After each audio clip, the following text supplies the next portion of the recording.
tóxicas y democracia. ¿A qué se refieren con ciudadanías tóxicas? Me interesaría entrar desde luego, pero tengo clase, por cierto, con usted. ¿A qué se refiere el concepto de ciudadanías tóxicas? Pues es un buen concepto. Yo no, la verdad no tengo claridad sobre qué se refieran con ciudadanía tóxica. ¿Qué hora es? ¿A las 9 o a las 10? Ahorita a las 9. Ajá. Qué Está dentro del pena. programa de las tertulias.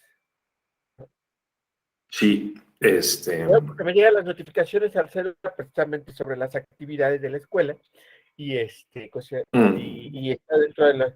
Pero el de ahorita me causó bastante curiosidad. Dije, pues estaría interesante posteriormente conocerla. Ajá. Ciudadanías claro. tóxicas. Conozco las relaciones tóxicas personales, pero la ciudadanía sería el sabotaje, no sé, antidemocrática. Puede Pero bueno. ser.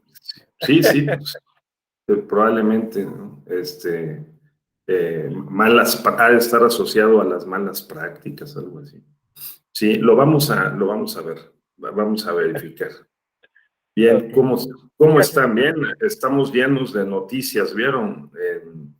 En la prensa hoy por las cosas que han pasado ayer y antier, y es de hacer notar que no hay una sola mención ni a la democracia electrónica ni a los juicios en línea. ¿No? Las ausencias también tienen que ver.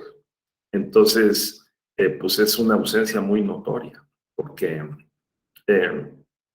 a ver, vamos a dedicar una primera parte de nuestra sesión de hoy, pues al contexto, porque pues lo que estamos viendo en este diplomado está relacionado con ese contexto. Así que buenos días a todas, a todos, y vamos a dedicar un poco de tiempo a esto. Número uno, el presidente está insistiendo en la reforma electoral, ¿verdad? Y ayer habíamos hablado de que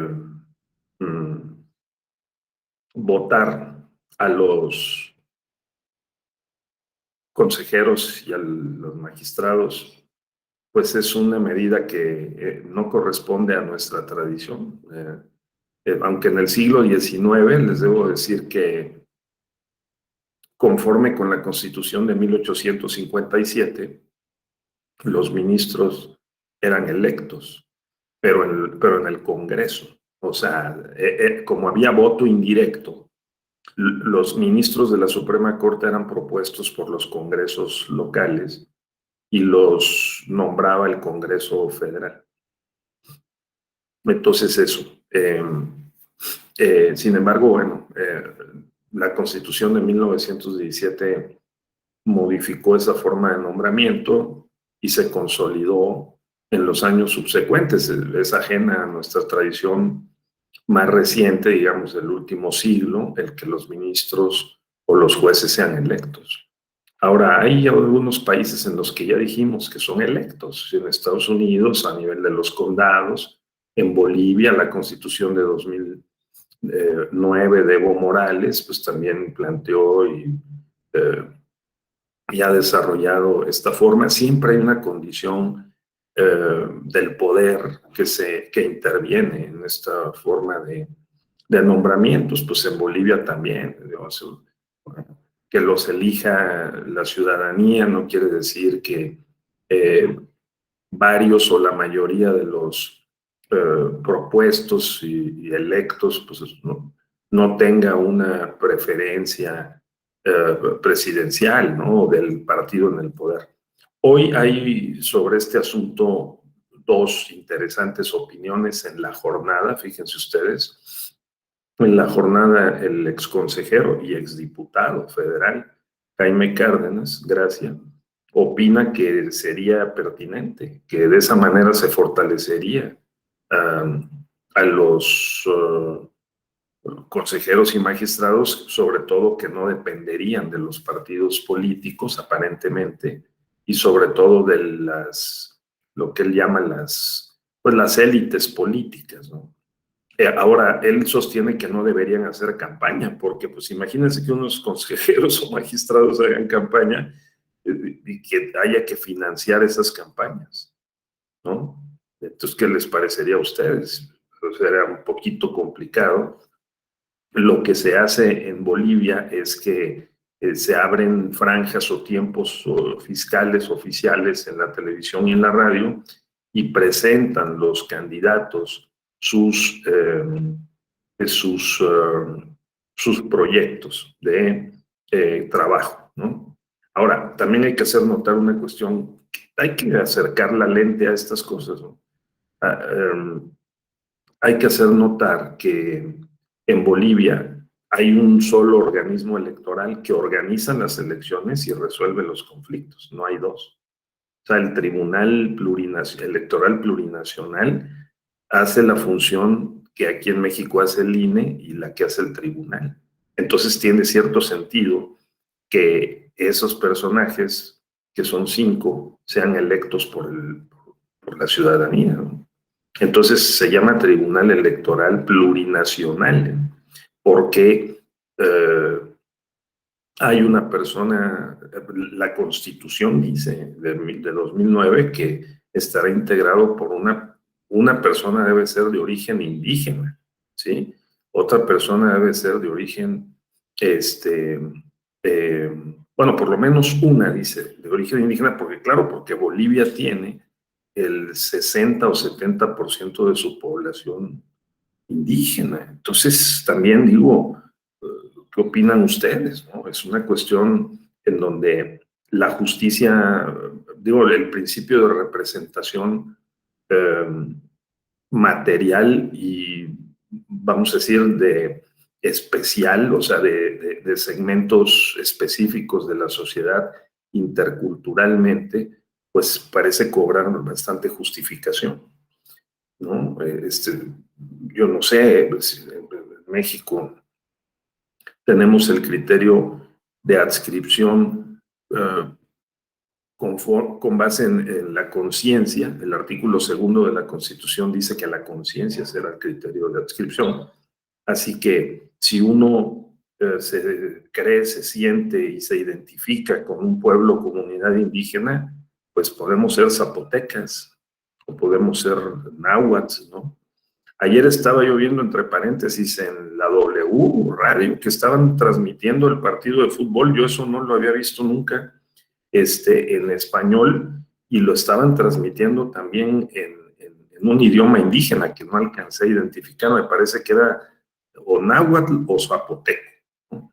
Y me parece una experiencia muy interesante, porque estaban narrando paralelamente, digamos, alternativamente en español y en un idioma indígena. Pero les quiero decir que en Paraguay, por ejemplo, el 95% de la población habla español y guaraní. O sea, en la escuela les enseñan desde la primaria y la secundaria el guaraní junto con el español. Esto es una cosa extraordinaria, excepcional, digamos, distinta en América Latina, ¿no? Entonces, volviendo, hoy tenemos este tema, y ese tema es relevante tocarlo, tenerlo presente, porque pues parece que esto va a ser inminente, que por lo menos va a haber una iniciativa presidencial de reforma electoral y vamos a ver el debate y las condiciones para su trámite y eventual aprobación, a ver en qué términos, ¿no? Vean todo lo que ha costado la reforma eléctrica. Perdón, Eladio, que no te di la palabra. Adelante. No, le agradezco mucho, no hay ningún problema en ese sentido. Pues creo que habría que considerar que pues todo cambio nos genera un poquito de crisis en algún sentido, ¿no?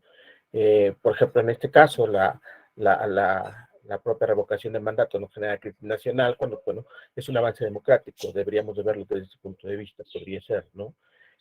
Pero no estamos acostumbrados a eso, no estamos metidos en ese sentido y por eso nos genera conflicto.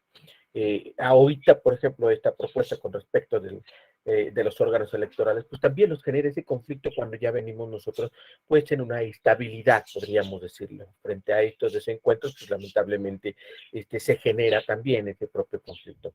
Habría que estudiar y a mí me parece que tendríamos que hacer y tomar en consideración, pues, todas las propuestas, pero en el afán de desarrollo democrático. Eso sí sería lo único que tendríamos que buscar, no en sí su retroceso, ¿no? Nada más sería tener en consideración esos puntos. Es cuanto. ¿Y cómo no? Sí, pues hay estas, por lo menos dos actitudes, ¿no? Una actitud de prudencia, de decir, tenemos que, digamos, mantener las condiciones que hasta ahora conocemos con certeza, tenemos hecho este camino. Y la otra es esta que mencionas, Eladio, que es, bueno, con todos los riesgos previsibles hasta donde esto sea posible, de acuerdo con la experiencia, la racionalidad y la comparación de cómo ha ocurrido en otros contextos o en otros países, pues tratar de dar un paso, ¿no? Adelante o digamos hacer alguna propuesta alternativa como esta que se está mencionando. Sí, nos dice Rodrigo que en Bolivia se realiza el metro, pero también tenemos que analizar en qué condiciones políticas vive la ciudadanía, la crisis humanitaria. Tal vez pudiéramos copiar otro modelo, pero de un país con mayor desarrollo democrático.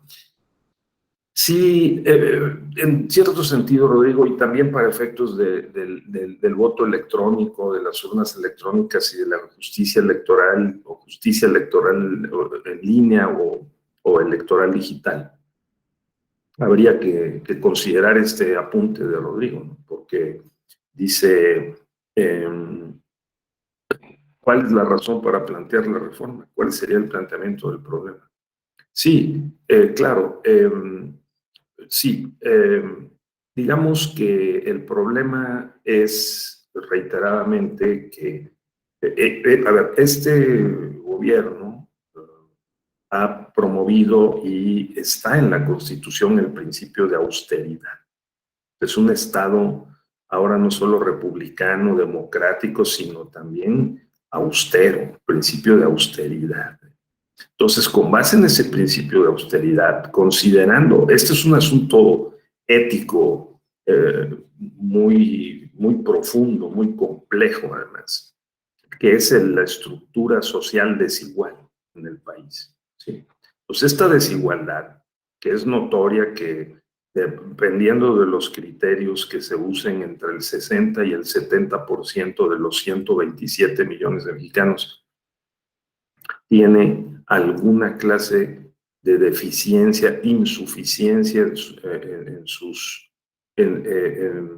social, o sea, por ingresos, por educación, salud, alimentación, vivienda, ¿sí? Servicios públicos en la casa. Estamos hablando de entre el 60 y el 70%. Y de esos hay un 20% aproximadamente que son alrededor de 25 millones de personas que tienen varias de esas insuficiencias y entonces no pueden comprarse una canasta básica, por ejemplo. Entonces, eso, que los números fluyen ahí, los tiene el INEGI, los tienen diversas organizaciones, ¿no? Esto, si nos detenemos a pensar un poco y a generar con un poco de sensibilidad social, pues es inadmisible, es injustificable, ¿no? Que haya personas que sufran hambre, ¿no? Entonces, si hay personas que sufren hambre, pues la pregunta es cómo hacerle para poder eliminar ese fenómeno, ¿no? Porque si hablamos de una sociedad democrática, con un Estado constitucional, con derechos, con garantías, personas que sufren hambre. Entonces, ¿no? Y entonces se generan una serie de fenómenos que distorsionan, digamos, la convivencia social, ¿no? Afectan la convivencia social. Entonces, una de las razones, Rodrigo, es el tema de los costos. Está en la jornada hoy en 8 columnas. sea, los comicios y los organismos y los partidos, porque también los partidos, ¿no? Todo el proceso electoral en México es de los más caros del planeta. O sea, hace 30 años decidimos, como no decidió Brasil, porque Brasil decidió poner las urnas electrónicas, como ya hemos visto aquí, nosotros decidimos poner, superar el tema de la desconfianza, que ese es otro problema, ¿no, Rodrigo? A la pregunta de cuáles serían las razones, pues una sería los costos, otra sería la desconfianza, otra sería eh, la redistribución de recursos en función de la desigualdad y la pobreza. Otra sería la tabla de prioridades que tenemos. Hace 30 años teníamos como prioridad el dejar atrás los fraudes electorales y tener procesos electorales confiables. Lo hemos logrado, lo hemos logrado. El presidente López Obrador sigue insistiendo de que eh, puede haber fraudes con todo y las instituciones electorales de garantía que tenemos de los derechos político-electorales y que ustedes han visto en este y en otros diplomados, ¿no? Que nosotros en el Tribunal Electoral, Escuela Judicial, pues tratamos de describir, explicar, analizar críticamente, difundir. Entonces esas serían las razones. Las razones son, digamos, que el presidente y una buena parte de su partido considera que ganó, por así que más allá de las instituciones y procedimientos electorales, que fue por la voluntad popular mayoritaria en 33 millones de votos históricos expresados en las urnas, y que esa gran preferencia electoral, que además el presidente ha mantenido por encima del 50-60% de preferencia ciudadana a lo largo de estos 3 años y meses que lleva su gobierno, lo legitima para poder buscar formas de cambiar, digamos, ajustar y modificar de alguna manera la tabla de prioridades. Entonces, las prioridades para este gobierno no son, no están en una administración electoral como la que hasta ahora tenemos, y la forma del nombramiento de los consejeros y los magistrados, aparentemente. Hay veces este tema ha perdido posición en la agenda presidencial y hay veces la ha recobrado, como ahora, en estos días. Entonces, esas serían por lo menos 3 razones. Vamos a decir, la razón propiamente institucional de revisar la forma de organización y funcionamiento de los organismos electorales, como se revisó en el 2014, en el 2007 o en 1996, para conformarlas o reconformarlas como las tenemos ahora. Pero no es solamente el tema del nombramiento. Estamos hablando también de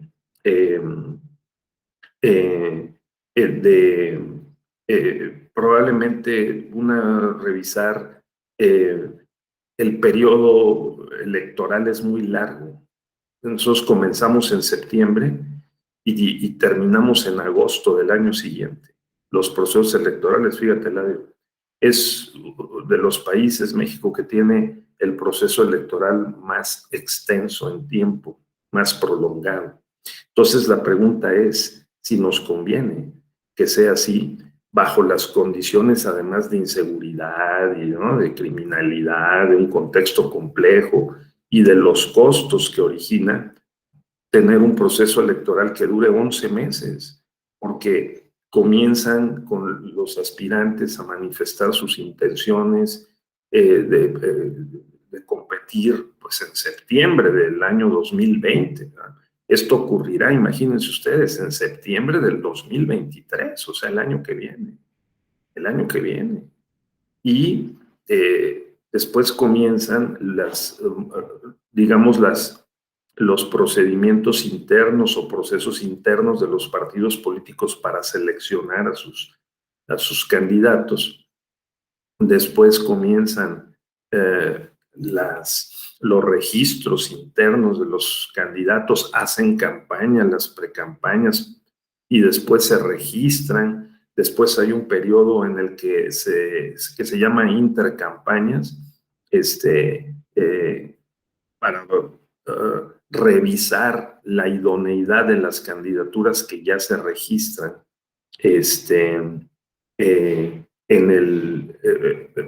para la contienda o la competencia constitucional, y luego viene la campaña propiamente. La campaña para presidente de la República dura 90 días, 3 meses, o sea, es básicamente marzo, abril y mayo, y en otros países dura 30 días. ¿Sí? Y eso que hemos reducido el tiempo de la campaña, pero hemos ampliado el tiempo de la pre-campaña. Entonces, por ejemplo, ahí hay otro tema. Nos conviene mantener este tan prolongado proceso electoral que tenemos, ¿no? Luego, por ejemplo, está el tema de si deben ser 11 consejeros electorales. ¿Sí? Ningún país en el mundo tiene 11 consejeros electorales, ninguno, por ejemplo. Entonces eso también es otro señalamiento, que en el 2014 hubo un acuerdo entre partidos y pues dijeron, oye, pues es que a mí yo quiero también tener uno, yo quiero tener otro.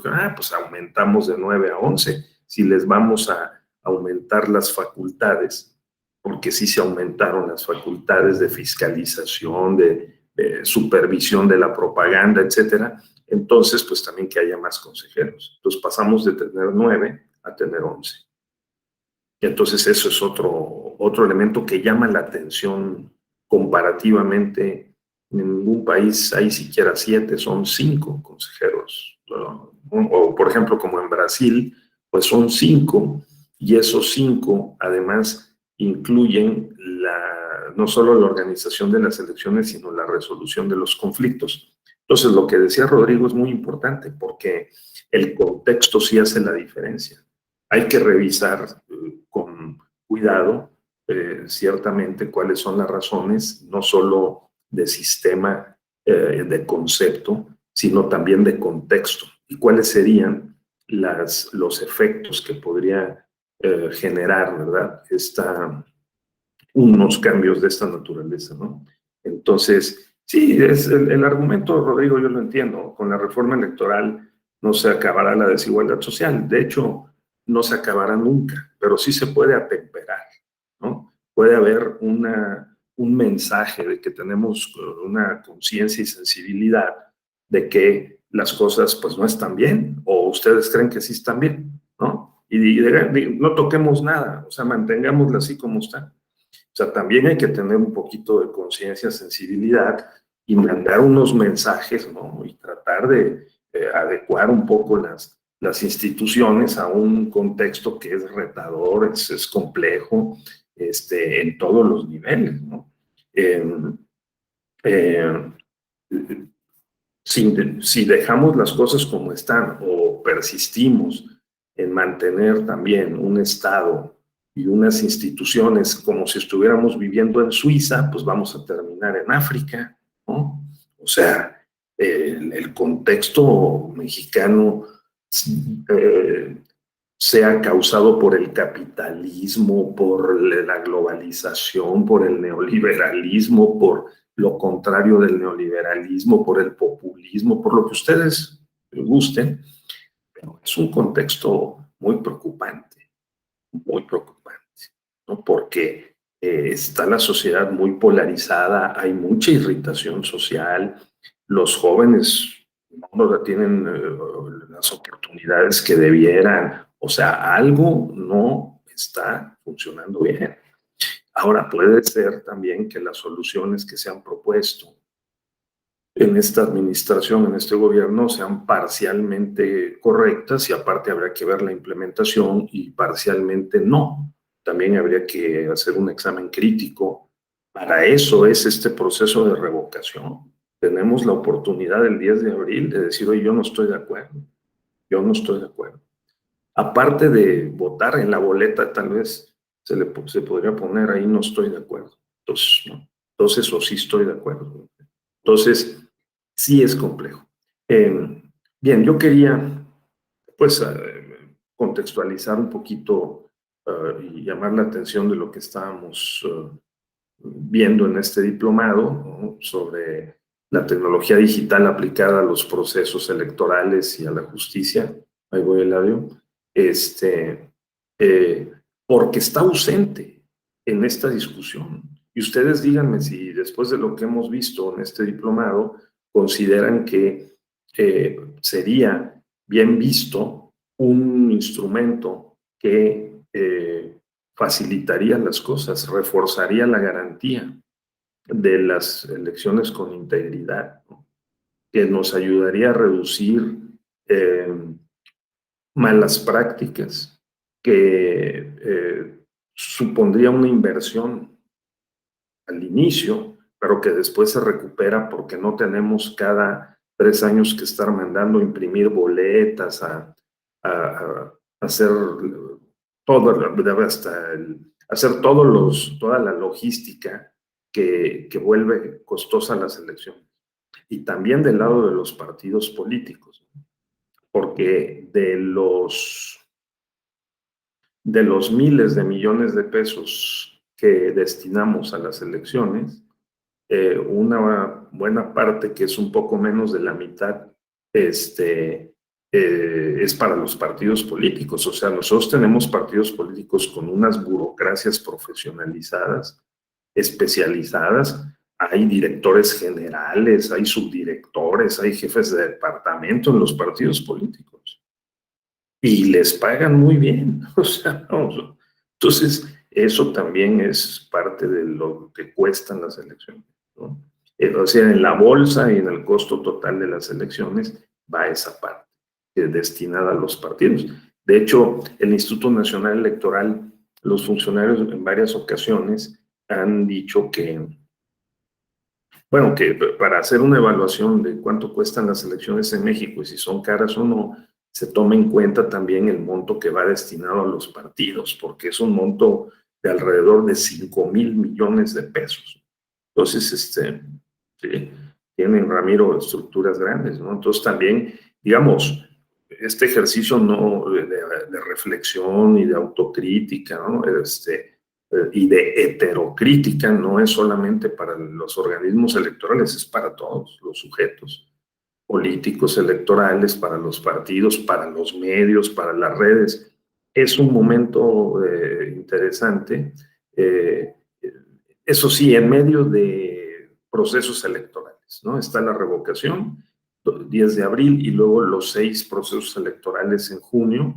También las recomendaciones internacionales, comparativas, la experiencia de otros países, es que las reformas es mejor hacerlas en frío, no en caliente, ¿sí? O sea, que hay que pensarlas bien, procesar bien los documentos, hacerlas en frío.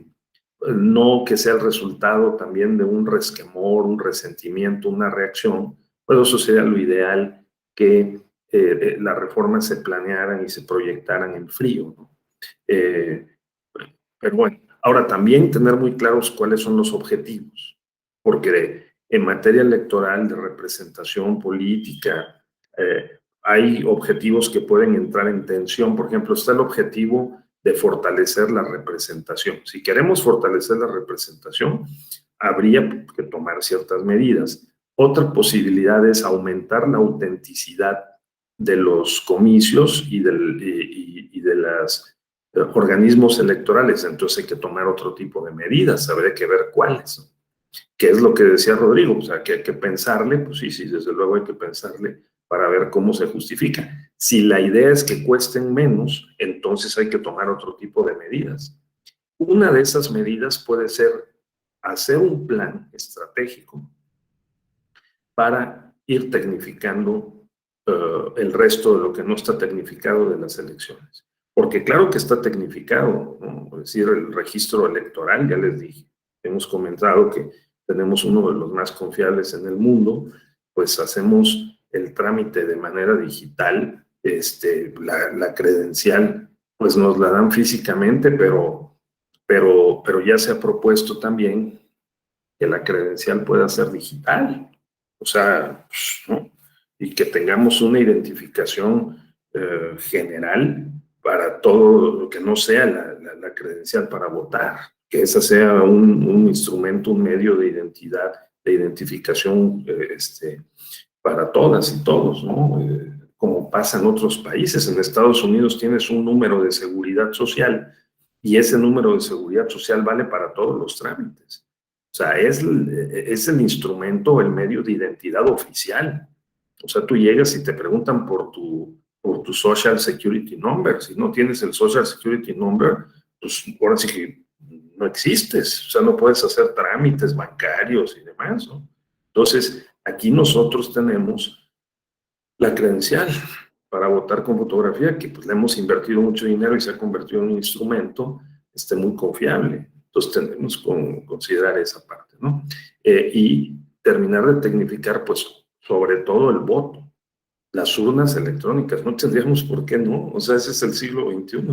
Y también los juicios en línea, tendríamos que tomar la decisión como sociedad y como partidos y fuerzas políticas, decir, oye, tomémonos en serio el tema del Estado digital, ¿no? Y dar el paso a que estos dos procesos, que es el proceso de votación y los juicios en línea en materia electoral, sí establecer esa infraestructura que tiene que estar acompañada por una superestructura de capacitación, de formación, educación, y esa superestructura, vamos por simplificarlo así, ¿no? Incluye el marco jurídico, un buen marco jurídico, la infraestructura, logística, técnica, operativa y desde luego la capacitación, educación, formación, educación. Esa trilogía es fundamental. Perdón, Eladio, adelante, por favor. No, solamente incluso retomando lo que usted comentaba, yo creo que habría que esperar a que haga la propuesta el presidente de la República, porque promete en el sentido de hacer una reestructura total, a tal grado de que no solamente las instituciones de las cosas electorales, sino también la representación, cómo quitar a los diputados y senadores de representación proporcional, ¿no? Más bien disminuirlos, que esa es su propuesta. Si va en ese tenor que es integral, la reforma del señor presidente, tal vez podría ya incluir también lo que sería el voto electrónico. Habría que esperar que después del 10 de abril, él presentará su propuesta. Sí, estaría bastante interesante analizar. ¿Cómo no? Y mientras tanto, Eladio y compañeros, pues también opinar, ¿no? Contribuir a la democracia deliberativa, precisamente expresando nuestras opiniones como lo estamos haciendo aquí. Dice Ramiro Esqueda que en España lanzaron el ID digital, ¿no? Como medio de identificación utilizando la tecnología blockchain. Sí. Yo creo que, les digo, España es uno de los países que mejor o más en serio se ha tomado la revolución digital y la 5G, ¿no? La tecnología 5 de quinta generación y va avanzando.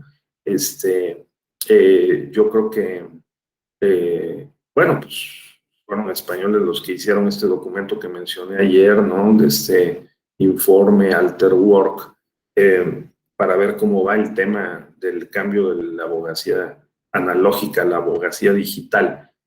Estamos pues en pleno proceso de cambio, ciertamente, y hoy con esta tecnología blockchain pues tenemos la posibilidad de garantizar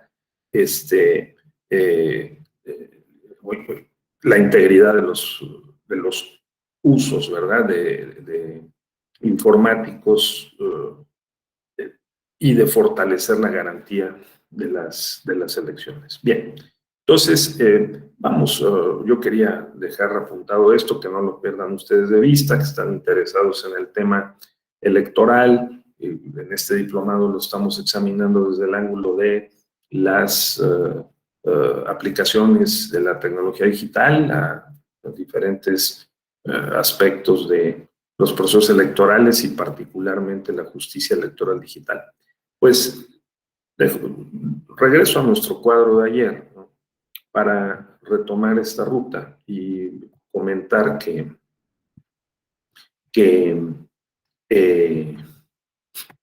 estos acuerdos de la Sala Superior, me quiero referir fundamentalmente al acuerdo general, ¿sí?, el acuerdo general de la Sala Superior, el Tribunal Electoral del Poder Judicial de la Federación, que aprobó los lineamientos, ¿sí? Se llaman lineamientos para la implementación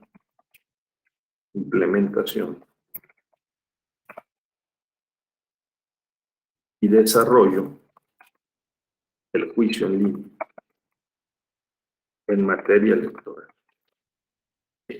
para la interposición de todos los medios de impugnación. Está publicado en el Diario Oficial, ¿verdad?, en el Diario Oficial de la Federación del 22 de septiembre de 2020. Entonces, este acuerdo es muy importante, es, digamos, en el que se basa hasta el día de hoy la operación del juicio en línea, y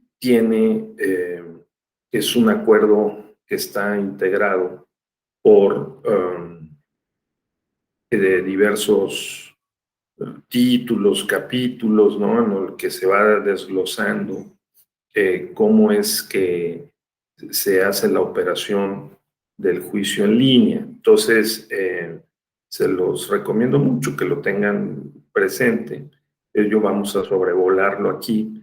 Este acuerdo tiene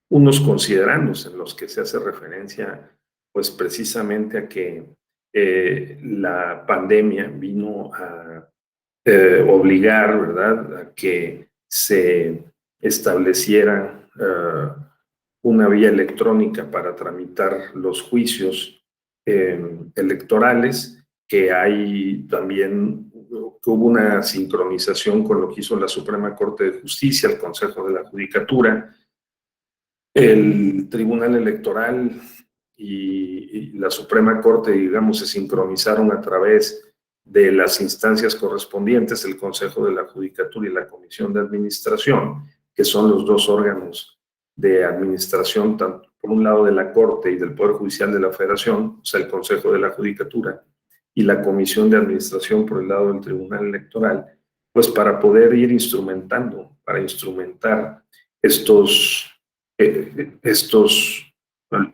juicios en línea, ¿no? Entonces, el propio Poder Legislativo exhortó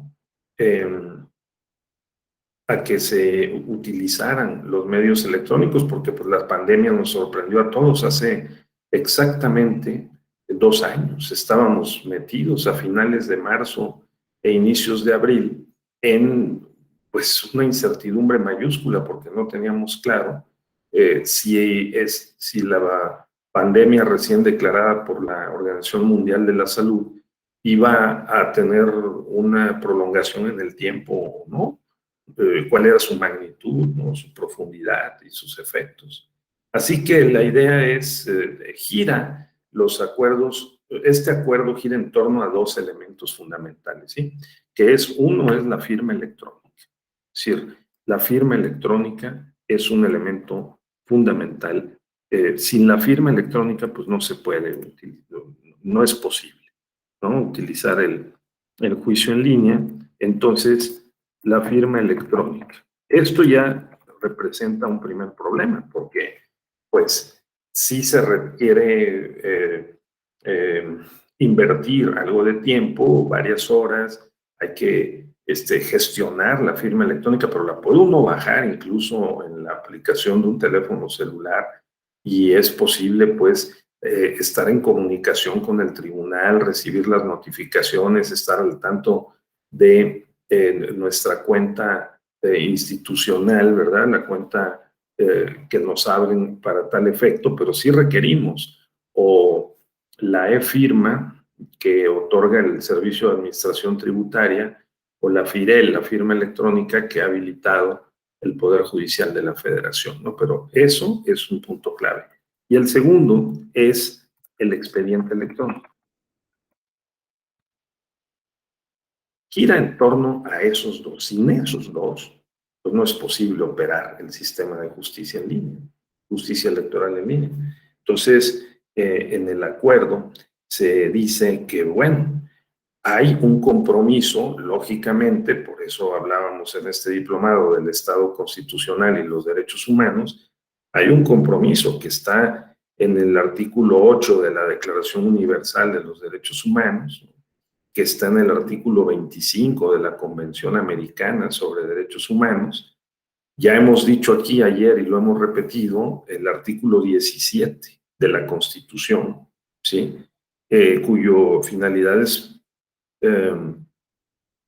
garantizar el acceso a la justicia y que estos principios de interdependencia, progresividad, ¿no?, de los derechos, pues se pueda hacer una realidad. Y el juicio en línea tiene ese claro sentido de acercar la justicia a los justiciables, a los usuarios de la justicia, para que la puedan utilizar de manera gratuita. Este es un servicio gratuito. O sea, sacar la FIREL no cuesta nada, no nos cobra. Entonces, eso es un punto muy importante. Ya habíamos dicho, ¿no? El artículo 6, así dice el acuerdo. El acuerdo que se conoce como el Acuerdo 7-2020, pues lo que dice es, aquí le vamos a poner Acuerdo General 7 de 2020, lo que dice es precisamente que se trata de integrar a la población a la sociedad de la información y el conocimiento, en particular considerar que hay condiciones excepcionales y hay grupos vulnerables o vulnerados que todavía se les haría más difícil el acceder a la justicia en las condiciones de la pandemia, concretamente integrantes de pueblos y comunidades indígenas. Entonces, y otras personas en situación desaventajada, pues con una estructura social tan desigual como la que tenemos en México, ¿no? Pues claramente instaurar el juicio en línea sería una herramienta, ¿verdad? Una opción para facilitar el ejercicio de los derechos. Esa es la idea. Así que este acuerdo general, otra vez, es importante porque ahí se deslizó también la idea de que los medios de impugnación tramitados de manera digital no venían a sustituir de ninguna manera el sistema de medios de impugnación tradicional, ¿no?, sino que forma parte de una política judicial que busca acercar, repito, el tribunal a la ciudadanía, apoyar la impartición de justicia en las herramientas y los avances tecnológicos, ¿no? Aprovechar más los recursos también con que se cuenta del propio tribunal en la institución, que ya había avanzado en años anteriores, pues en ir, por ejemplo, abriendo el tema de la FIREL. O sea, pues la FIREL existía desde antes de la pandemia, pero claro que la pandemia obligó a perfeccionar este procedimiento. Entonces, la idea es que en este acuerdo se dijo, oye, no se trata solamente de la presentación de la demanda, se trata de todo el trámite. Se trata también de que las audiencias puedan ser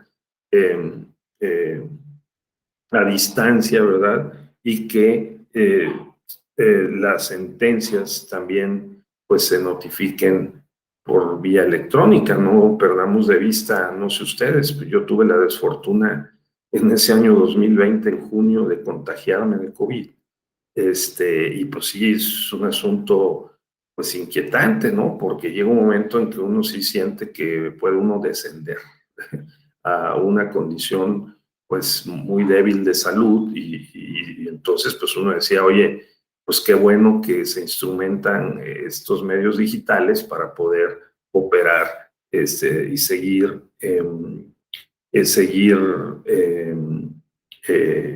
haciendo uso pues de los servicios públicos, no solo de la justicia, pero en particular de la justicia.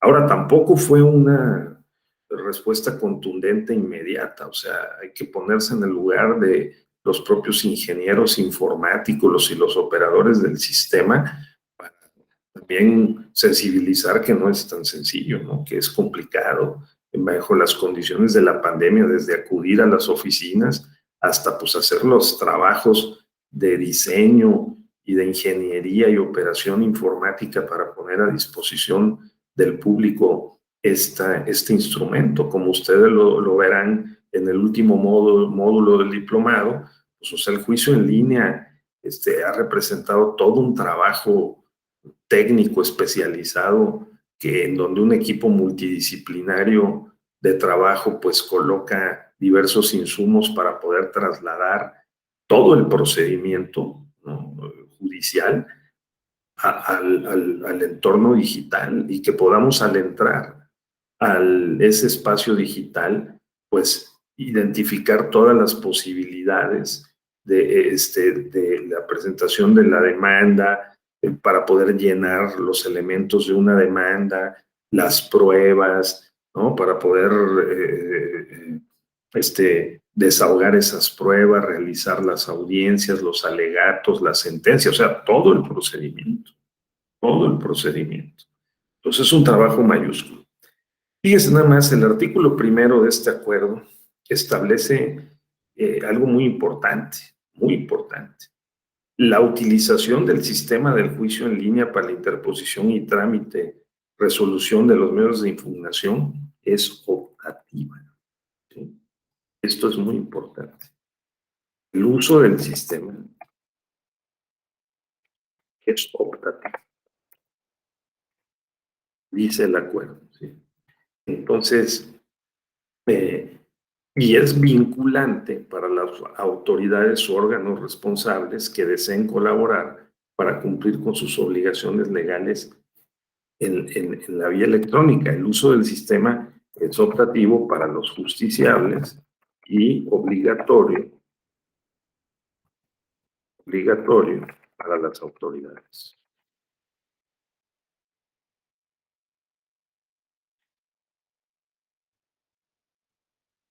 Ojo, estas palabras no se pusieron ahí nada más porque sí. No. O sea, es muy importante. Es optativo, ¿sí? La utilización del sistema, el uso del sistema. ¿Por qué? Porque si se dijera que es obligatorio, entonces sí faltaría la base legal. ¿Dónde está en la Constitución, en las leyes o en un reglamento, ¿no?, la obligatoriedad y las condiciones idóneas para poder utilizar este sistema? No, para los justiciables es optativo, ¿no? Para las autoridades electorales que lo acepten, el sistema, porque firmen un convenio, entonces es obligatorio. Pero antes no. Eso es una definición y una decisión, una definición, repito, muy importante, ¿sí? El artículo 1 de este acuerdo dice, oye, es optativo, es una garantía para reforzar el acceso a la justicia en condiciones difíciles de la pandemia, pero no es obligatorio. Y vamos a ver esto, que es importante, por algunos casos que se resolvieron en los meses subsecuentes del año 2020 y 2021, porque pues precisamente se discutió cuál era la validez constitucional, la validez jurídica del juicio en línea y de los procedimientos electrónicos. Entonces, es importante tenerlo presente. Luego, el artículo 2 de este acuerdo tiene varias definiciones. Yo creo que de los más importantes, aparte de las actuaciones electrónicas, que son todos los actos que se realizan en ese entorno digital, las notificaciones, los acuerdos, las promociones, todo esto, ¿verdad? También tener en cuenta que el sistema genera alertas automáticas, ¿no? Si ustedes colocan un documento, como se verá cuando tengan el tutorial del juicio en línea, suben un documento, tiene que haber un registro, hay un acuse de recibo, ustedes están recibiendo alertas de recepción electrónica en que se hace constar la hora y la fecha, ¿no? El acuse electrónico, donde pues la oficialidad de partes digital del tribunal, pues también hace constar cuántos documentos se recibieron, a qué hora se recibieron, etcétera. Se va formando, por lo tanto, un archivo electrónico que forma parte del expediente electrónico y de esta manera se va integrando entonces la posibilidad de operar pues el juicio en línea, ¿no? Obviamente tiene que haber un correo electrónico, una cuenta institucional, la digitalización de los documentos no significa que no se encuentren también de manera en papel, o sea, los documentos que tienen que estar respaldados en papel, es decir, digital y en papel. Por si llega a haber algún extravío, pues también eso se protege, ¿no? O los estrados en donde se anuncian las notificaciones o las resoluciones, pues también pasan a la dimensión electrónica. ¿Y qué se entiende por un expediente electrónico? Yo creo que esto es lo más importante. El expediente electrónico es la información contenida en los archivos electrónicos o los documentos digitales, ¿sí?, que conforman el juicio en línea en materia electoral. Así se trate de texto, audio, video, que se identifique con una clave o número de identificación específico, ¿sí? Así que el expediente se integra con las constancias organizadas en manera o en forma cronológica, ¿no? Y que incluye las actuaciones judiciales, las promociones, todas las constancias que normalmente integran un expediente, ¿sí? La FIREL, que es la firma electrónica certificada del Poder Judicial de la Federación, que se obtiene a través de la página que ustedes entran, a la página respectiva del Consejo de la Judicatura, se hace una cita para poder generar la FIREL. Hay ocasiones en que sí hay medios de verificación de la identidad y se puede hacer del trámite, por supuesto, todo digital, a distancia, ¿no? Ahora que tenemos un poco más de condiciones híbridas, digamos, este trámite también se puede hacer a distancia, pero también se puede hacer de manera presencial. Así que la firma electrónica es ese documento que asegura, ¿no? Confirma la identidad de un firmante, o que tiene una llave pública para entrar al sistema. Entonces, se trata de un certificado de la firma digital, ¿no?, y de la identidad de la persona, que es muy importante, pues, para evitar también manipulaciones y malas prácticas, ¿no? De manera que esto es el juicio en línea en materia electoral. Se define como un proceso judicial, abarca todo el procedimiento, desde que se interpone el medio de impugnación a su trámite, su sustanciación y su resolución, ¿de acuerdo? Obviamente que aquí también está el tema de la protección de los datos personales, ¿no? Como se verá en el tutorial del juicio en línea, pues hay una especial preocupación, pues porque sí, todos los datos estén protegidos, de manera que también el tribunal maneja un grado elevado de garantías de ciberseguridad. La promoción electrónica, pues un archivo electrónico a través del cual las partes que están participando en un juicio, en un litigio, pues presentan sus promociones, ¿no? Y a través de las promociones electrónicas se pueden adjuntar datos, información, pruebas al proceso. Y hasta que llegue el punto de la resolución del tribunal en el ámbito digital, pues es electrónica, y las notificaciones también, ¿no? Así es. Luego, entonces, el juicio en línea, el sistema de juicio en línea en materia electoral, pues es un sistema informático. Este sistema informático ha tenido y tiene por objeto registrar, controlar, procesar, almacenar, dice el acuerdo, difundir, transmitir, gestionar todo el juicio en línea, ¿sí? Este sistema lo que hace es gestionar el juicio en línea, instrumentar, hacer que funcione el juicio en línea. Nosotros nos convertimos en usuarios del sistema del juicio, del sistema de justicia en línea, porque quedamos autorizados por vía de la FIDEL, la firma electrónica, para su uso, ¿no? Con una cuenta, con un número de usuario, de tal manera que tenemos con la FIDEL la llave para entrar al sistema. Entonces eso pues hacen los abogados, los partidos que utilizan este sistema, y por supuesto también las autoridades electorales, porque como ustedes saben, lo que el Tribunal Electoral hace es gestionar los medios de impugnación que se presentan para controvertir, para combatir, como se dice en la jerga legal, ¿no?, las decisiones que son actos o resoluciones de autoridades electorales que son o administrativas o judiciales. Si son administrativas, son todas aquellas que organizan las elecciones, básicamente el INE y los institutos electorales locales, y si son judiciales, pues son los tribunales electorales, ya sean los locales o el Tribunal Electoral Federal.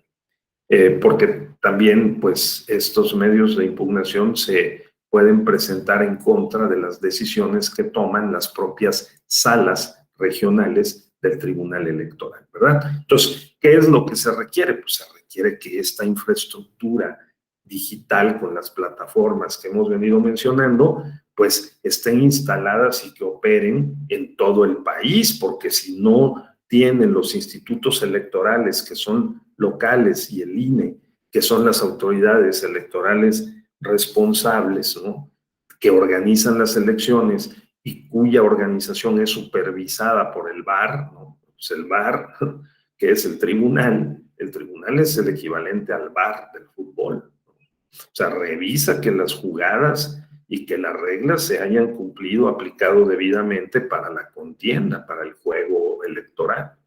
Entonces, el VAR, aquí opera en el ámbito, pues, digital.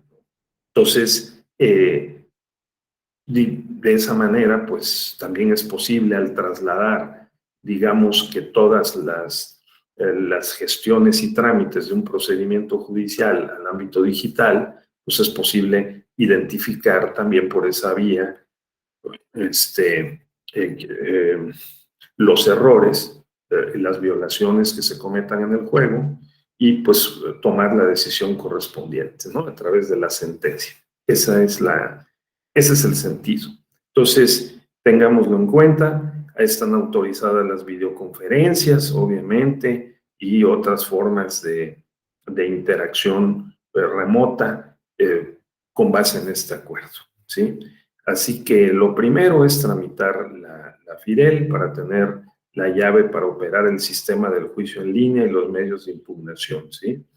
El acuerdo, pues, establece cuáles son los requisitos para tramitar la FIDEL. Siempre el tribunal brinda soporte técnico. En cualquier momento se puede presentar una consulta a las áreas técnicas del tribunal para tal efecto.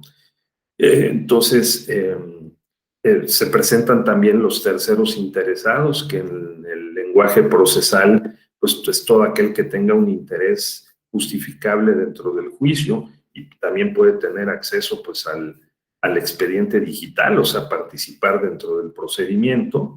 El procedimiento supone que se turna, en este caso, el expediente electrónico a un magistrado, que hace lo mismo que hace si fuera un procedimiento tradicional en papel, porque pues también los secretarios de estudio y cuenta del magistrado o de la ponencia respectiva, pues tienen acceso a este sistema para ir viendo los documentos que se van subiendo allí.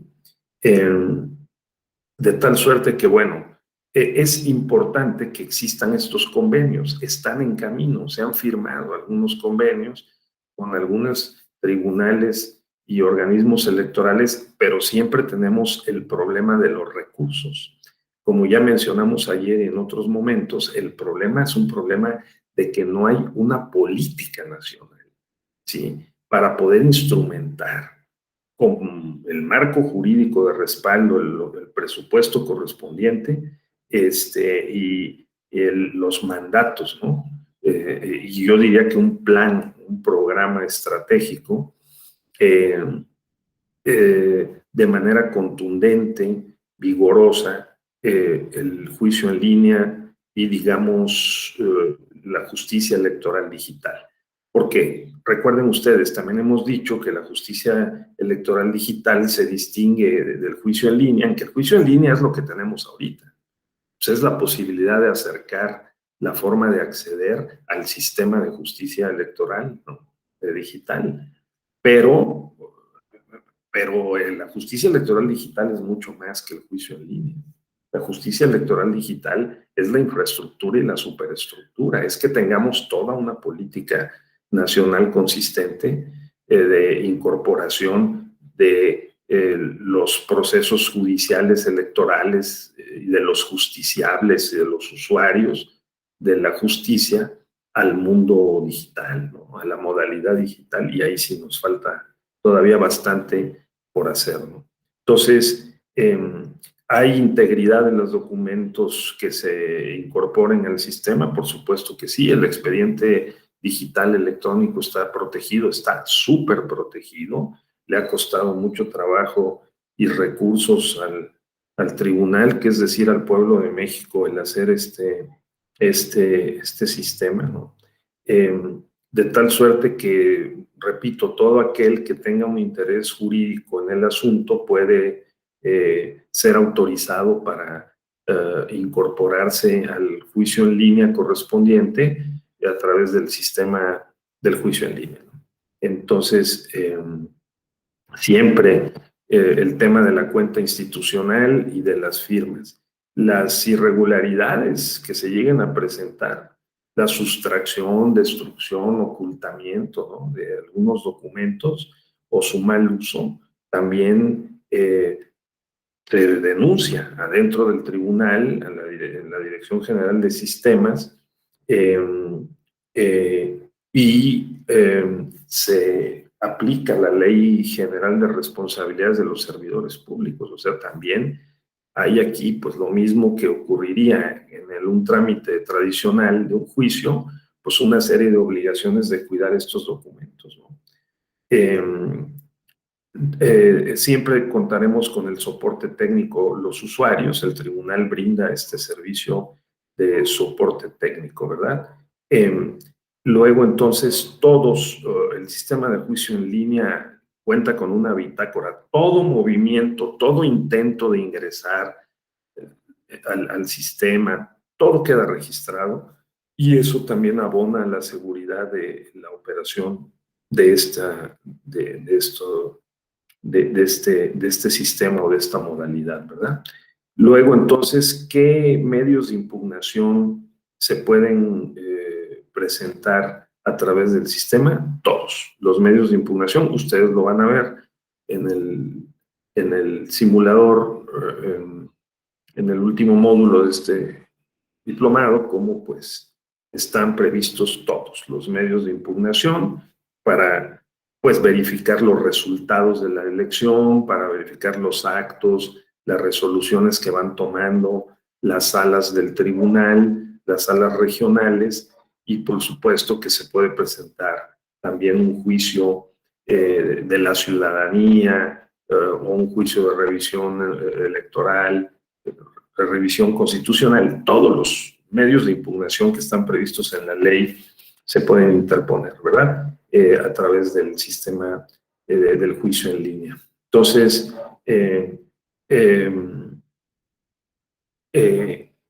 Se ha presentado en algunos casos durante la pandemia el tema de que si se presentan estas demandas, si no van firmadas, es un problema. Si uno tiene la e-firma tramitada y uno le incorpora la e-firma al documento, pues entonces eso hace las veces de la certificación de la identidad, ¿no?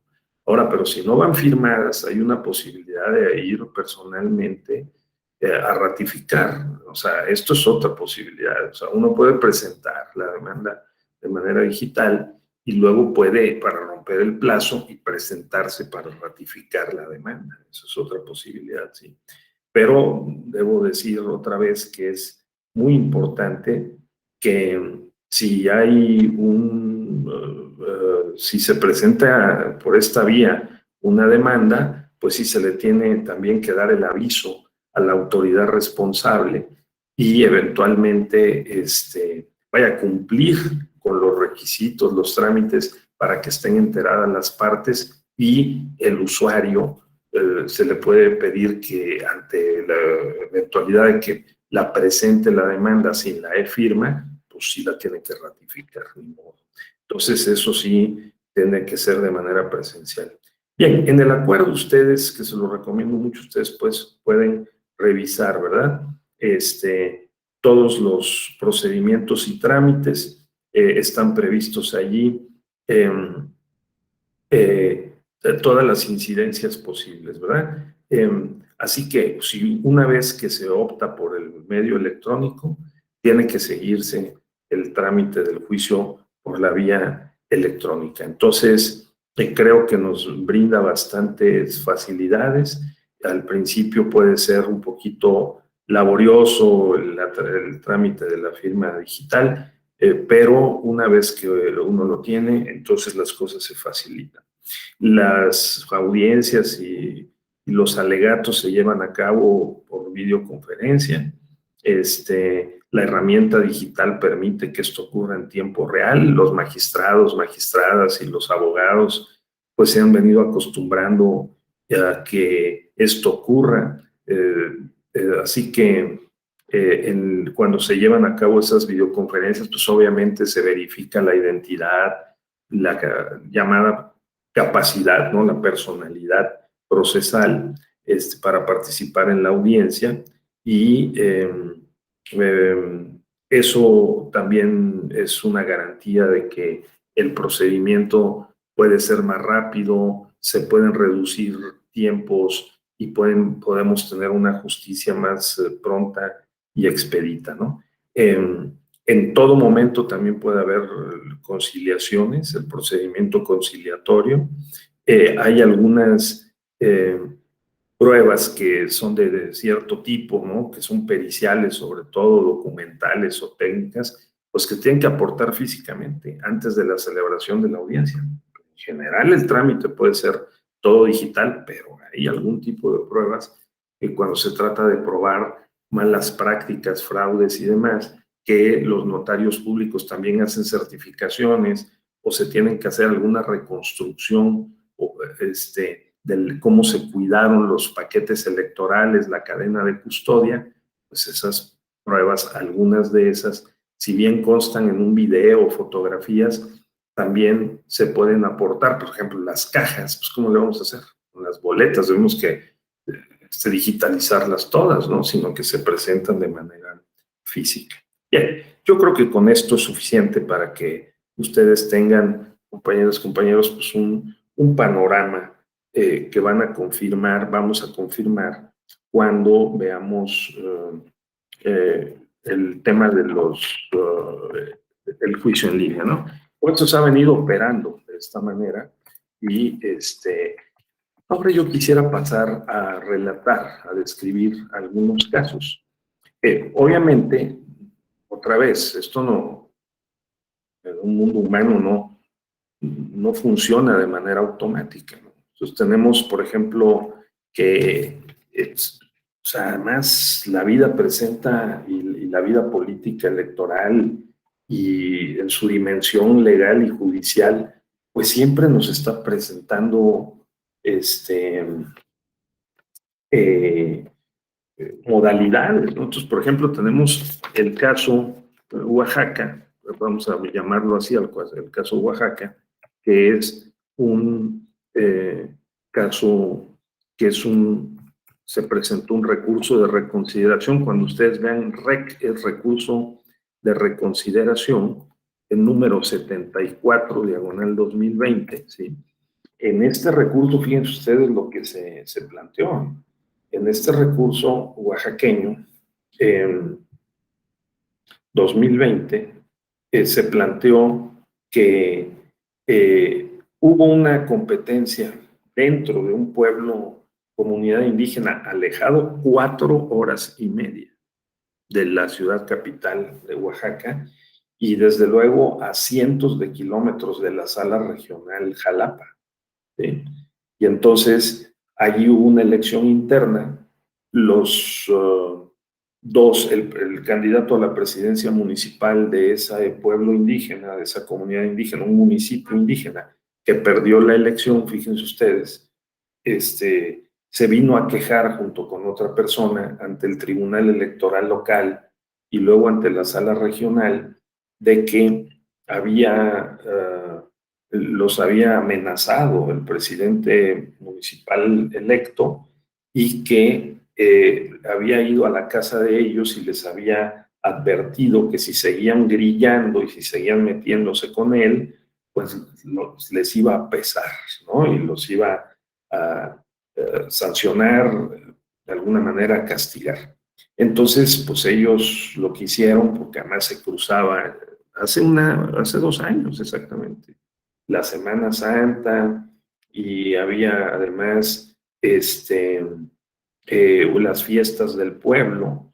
El tribunal ha establecido en sus criterios interpretativos de que hay que, con base en el artículo 2 de la Constitución, que respetar las costumbres de los pueblos y comunidades indígenas. Entonces se suspenden los plazos. O sea, para nosotros en el mundo externo a un pueblo o comunidad, pues todas las horas y días pueden ser hábiles para los procesos electorales, pero adentro de los pueblos y comunidades indígenas no, porque tienen unos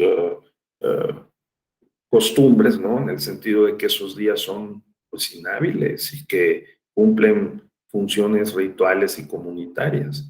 Entonces ahí se presentó un doble problema, porque con la pandemia encima, pues se dijo que no se había podido presentar en la Semana Santa, pues acababa de comenzar la pandemia.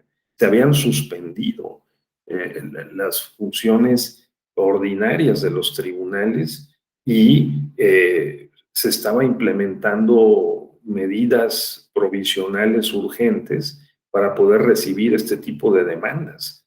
Entonces, estas 2 personas, el presidente municipal y otra segunda persona, presentaron lo que se llama una solicitud de medidas cautelares o medidas de protección.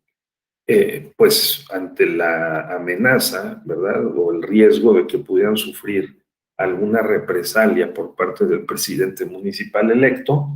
Y aquí lo que se discutió por primera vez en este caso fue si,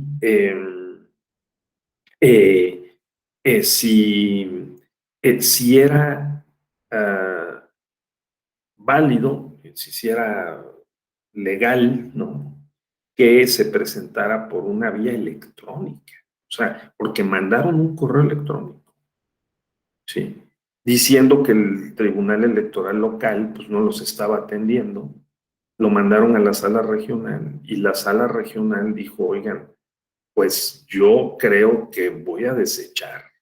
No tengo manera de saber si efectivamente esto ocurrió, si esa advertencia, si esa amenaza es real. Aparte me lo están presentando días después, ¿no?, de que ocurrió el hecho.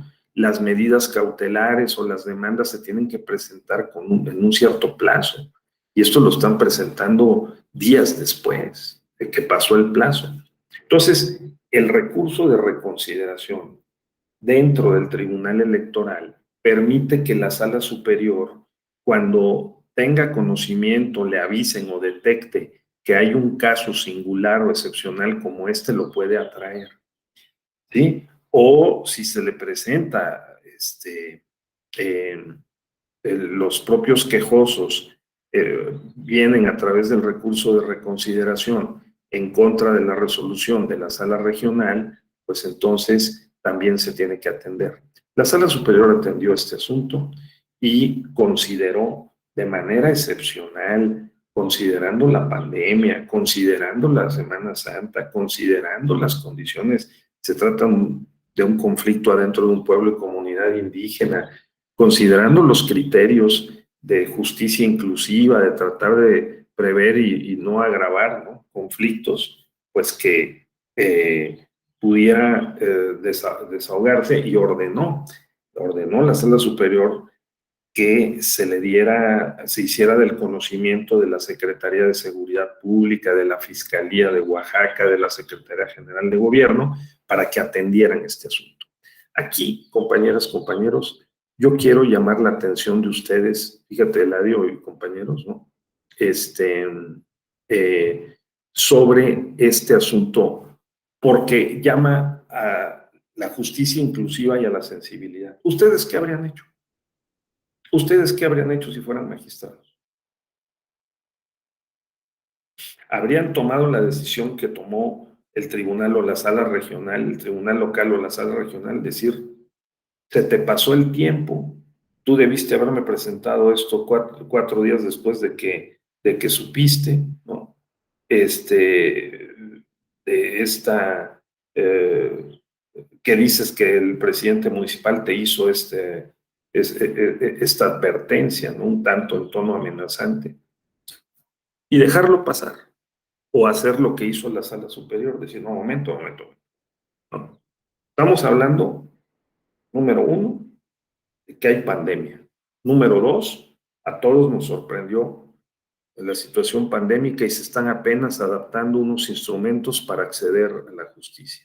Número tres, estamos hablando de un pueblo, comunidad indígena que está alejado, ¿sí?, 4 horas y media de la capital del estado, y que está a 400 kilómetros o más de la sala regional Jalapa.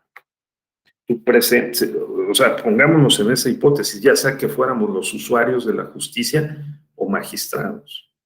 Si fuéramos usuarios de la justicia, no estaríamos desesperados, pues, oye, me vinieron a amenazar, pues yo lo que tengo en medio de la pandemia, que nadie sabe bien, que está el bicho ese amenazándonos y todo, los contagios, las ciudades, los servicios públicos cerrados, pues mando un email, ¿no?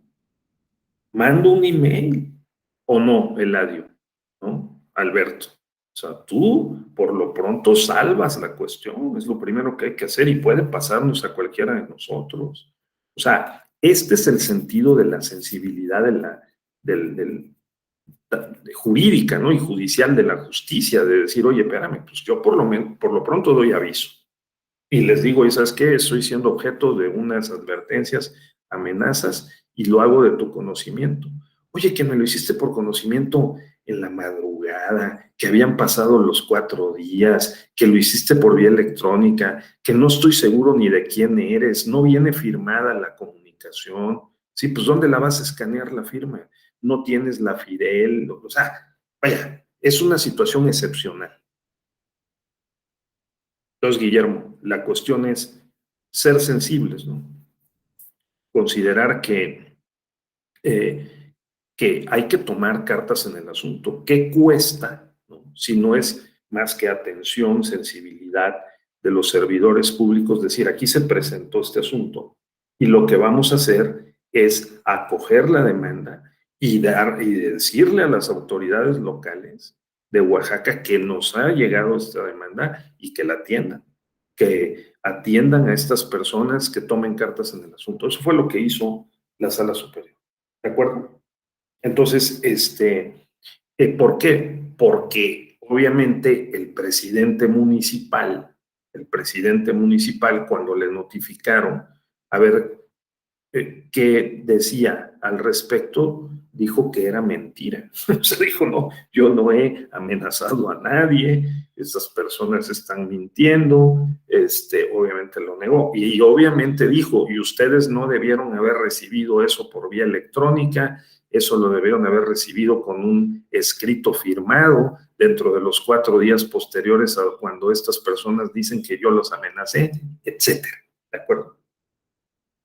Entonces, aquí, digamos, es donde llamo a detenernos y pensar y sensibilizar una situación de hecho, como puede ser esa que acabo de mencionar, que se dio en este asunto recurso de reconsideración 74/2020, en donde el tribunal, la sala superior, concedió las medidas cautelares o de protección en condiciones excepcionales, usando un medio electrónico digital, que bajo condiciones normales podría considerarse que le faltaban requisitos, ¿sí?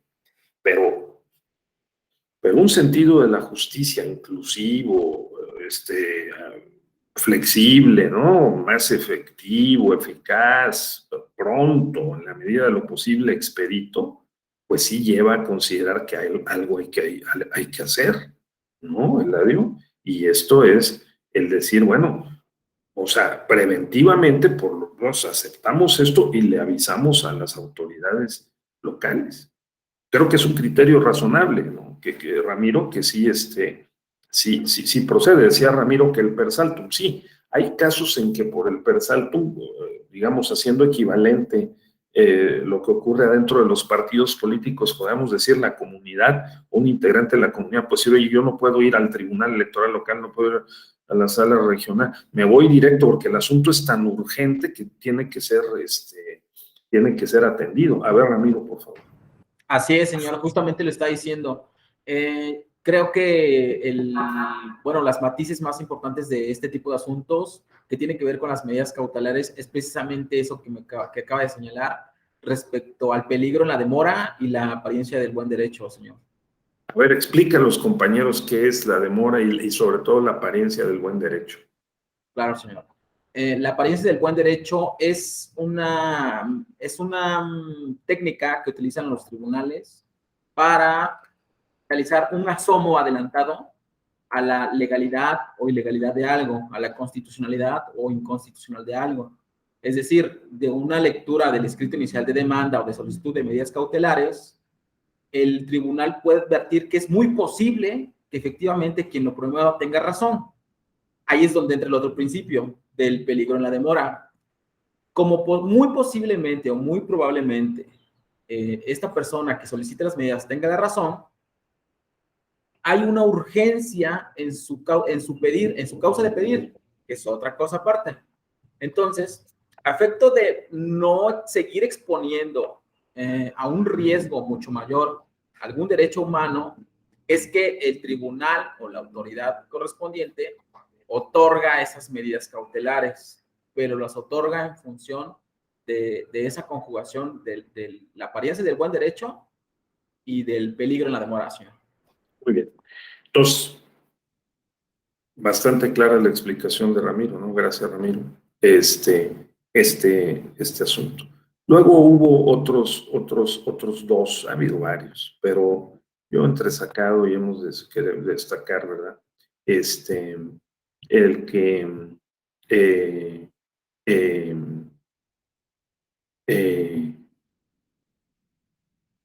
tenemos, permítame un segundo, los dos casos que se dieron, uno en Coahuila y otro en Durango. El caso Coahuila y el caso Durango también son dos que les recomiendo pues tener presentes, ¿verdad? Porque en el caso Coahuila, el partido coahuilense, los voy a relatar, es el número JE, que es juicio electoral 30/2020. 30/2020. El JE, voy a ponerlo aquí. 30 diagonal 2020. Vamos a llamarlo caso Durango.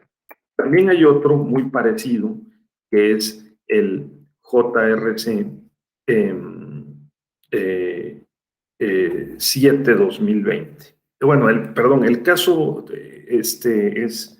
sí, ¿verdad? Dije el 30-2020 es el caso Coahuila. Y el caso Durango, el 7-2020. ¿Sí? El JRC 7-2020.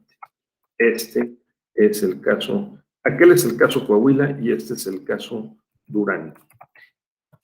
Dos partidos locales, el partido coahuilense y el partido duranguense, uno y otro, pusieron en duda, cuestionaron la validez. Fíjate, Ramiro, cuestionaron la validez del sistema del juicio en línea, porque en plena pandemia, pues el Tribunal Electoral Local de Durango y el Tribunal Electoral Local de Coahuila establecieron esta modalidad para poder recibir las demandas. Estos partidos, pues contra ellos era la demanda, ¿no?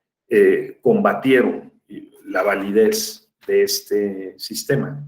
Estos dos casos llegaron también a la Sala Superior y, claro, el argumento principal era lo que el artículo primero del acuerdo 7-2020 de la Sala Superior, que también fue retomado por los acuerdos que emitieron y los lineamientos que emitieron los tribunales electorales locales, ¿no? Tomaba en consideración esto que está diciendo Ramiro. No se considera que haya una modificación ilegal o inconstitucional al el régimen procesal, ¿no? A los medios de impugnación, al sistema de medios de impugnación, porque, número uno, es optativo. Número dos, es temporal, excepcional.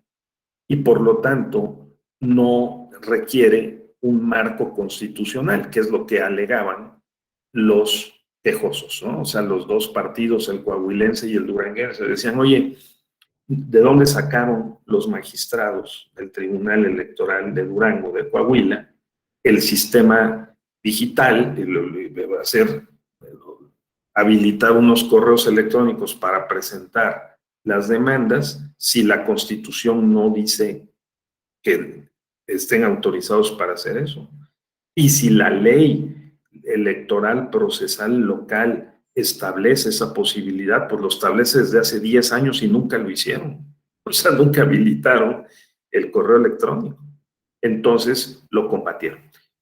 Con lo que quiero decir que la Sala Superior también ha venido, digamos, convalidando, ¿no?, el sistema del juicio en línea y el uso de los medios digitales para los litigios. Entonces, incluso al punto que en otro caso de Oaxaca, en el año 2020, pues se resolvió en el año 2021, el año pasado, en otro caso, Oaxaca, un juicio electoral 261, diagonal 2020, ¿sí? Podemos llamarlo otra vez, caso Tribunal Electoral de Oaxaca. Al Tribunal de Oaxaca se le pidió que en el marco de la pandemia pudiera notificar de manera electrónica la sentencia, que recibiera las demandas y que notificara las sentencias. El Tribunal Electoral de Oaxaca se negó a hacerlo porque dijo que no tenía los medios para poderlo hacer. Y simplemente desechó la petición que le hacían los quejosos de que notificara de manera electrónica la sentencia. Ese asunto también llegó a la Sala Superior y la Sala Superior ordenó al Tribunal Electoral de Oaxaca que estableciera los medios digitales necesarios para poder notificar. Uno dice, pero ¿cómo es posible en pleno siglo XXI que se estén discutiendo estas cosas y que no se pueda notificar por vía electrónica. Yo platiqué con la presidenta del Tribunal Electoral de Oaxaca al respecto y me dijo, es que es un problema muy serio de la digitalización de los documentos. O sea, escanear cada página, vaya, el escáner cuesta 500,000 pesos y no hay presupuesto. Ramiro, ¿tú dónde trabajas? ¿En un OPLE o en un tribunal? No. No, señor. Trabajo en la Secretaría de Educación de Veracruz. Ah, mira. Cuestión de la digitalización que le había comentado la vez pasada, lo conocí en un juzgado de distrito. Y sí, eso cuestan los escáneres, señor. Claro. Entonces dicen los operadores, sí, Adolfo, Eladio, dicen, oye, pues ¿cómo le hacemos? Porque pues no puede ser una obligación legal que me lo digan en la sentencia, pero yo he ido a tramitar y hacer gestiones para que me amplíen el presupuesto, comprar el escáner, pues es costoso, entonces no lo podemos hacer.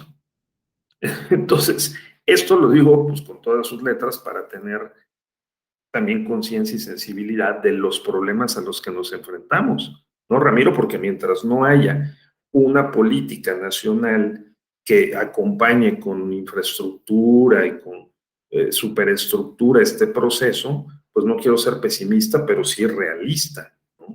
De Claro. Decir, oye, necesitamos empujar para que en esta reforma electoral avancemos en un plan estratégico, en una política para... Eso sí puede reducir los costos y eso sí puede aumentar la eficacia. Y que en realidad, así es, señor, y que en realidad el objetivo aquí es modificar la agenda o plantear la agenda por parte de la Presidencia de la República.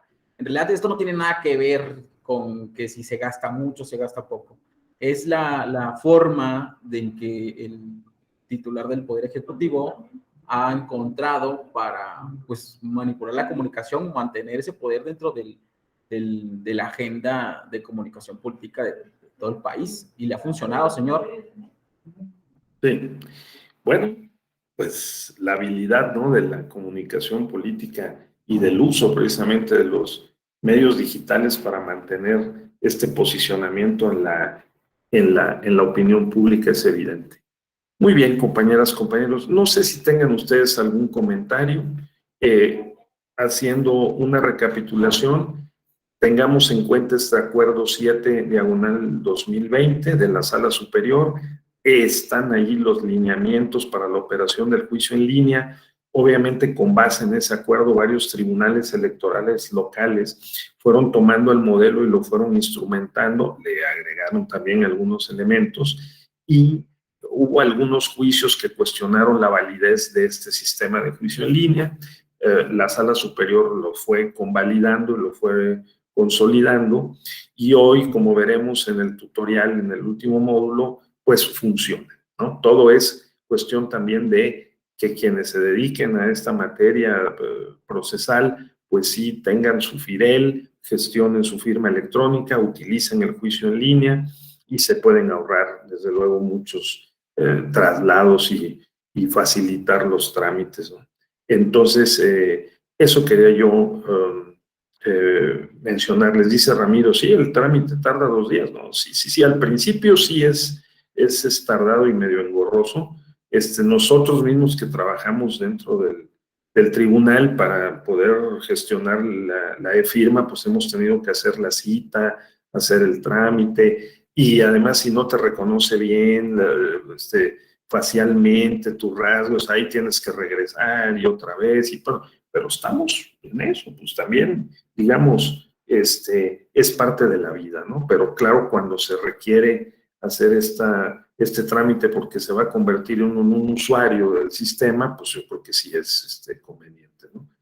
Ahora, tengamos presente otra vez, pues no es lo mismo juicio en línea que justicia electoral digital, ¿de acuerdo? La justicia electoral digital supone esto que estamos hablando, ¿verdad, Ramiro? Eladio, todo un conjunto de infraestructuras y superestructuras para poder combinar las variables de la operación técnica con el marco jurídico consolidado y la capacitación, la formación, la educación en la materia. Esa sería la idea. Entonces, es posible trasladar, ha sido posible trasladar el sistema de medios de impugnación, por lo menos del ámbito federal, al entorno digital totalmente. De eso se trata, el juicio en línea es eso, ¿no? Es la modalidad digital de los medios de impugnación, ¿no? En el ámbito federal. Ahora, en los ámbitos locales depende. Hay varios grados de avance. Hay unos tribunales que han avanzado un poco más y hay otros que de plano no lo han tocado porque dicen, ¿por qué nos metemos en eso? No tenemos dinero y forma de hacerlo. Y la Sala Superior está buscando y está firmando convenios con los tribunales y con los organismos electorales locales para avanzar en la instalación de esta infraestructura, ya sea con el apoyo del tribunal, con una combinación de recursos federal y local, para sí poner estos rieles sobre los que se transporte, se integre y se transporte pues el juicio en línea, ¿no? Que es el sistema del juicio en línea propiamente. Bien, no sé si tengan algún comentario final para ir pues despidiéndonos esta mañana y que dediquen un rato de sus reflexiones a ver qué harían ustedes, ¿no? Como magistrados, consejeros, ¿no? Si facilitaban o no el acceso a la justicia o si ponían demasiados requisitos, como en algunos casos ha ocurrido, para decir, no estoy seguro de cuál es la identidad, no estoy seguro si sea verdad o no, vamos, lo que me están diciendo, como dice Ramiro, la apariencia del buen derecho nos debe llevar desde una perspectiva judicial sensible e inclusiva, decir, no, pero más bien tomo una medida, ¿no? Sí, porque también digamos, la buena intención se presume. Ya si luego hay una manipulación o malas prácticas, también se puede aplicar el régimen de responsabilidades. Sí. Bien, entonces creo que aquí podemos concluir por la mañana de hoy. Me dio mucho gusto otra vez reencontrarnos y seguir con esta recuperación de estos elementos de la justicia en línea en el ámbito electoral, y que en el módulo subsecuente, que será el último, ¿verdad? Vean ustedes cómo opera propiamente el juicio en línea. Bien, pues muchas gracias, compañeras, compañeros. Cuídense mucho y nos seguimos viendo, ¿eh? Hasta pronto. Gracias, doctor. Hasta luego. Muchas gracias, doctor. Un gusto saludarlo. Hasta luego. Gracias.